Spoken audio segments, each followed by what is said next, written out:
Good morning, my name's William Knepper. I'm service manager here.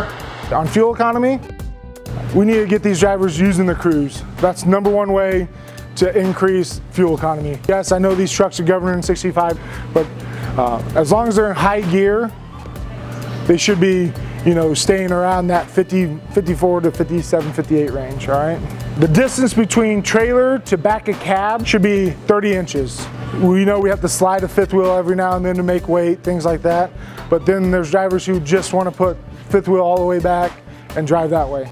They're increasing, lag, everything like that. In return, you will have lower fuel economy. Also, to increase fuel economy, they need to check the tire pressures. Tire pressure is also key. You need to have 110 PSIs in steer tires, 100 PSIs in drives. I mean, if you're off 5 pounds, that can influence by, that's gallons of fuel throughout the week.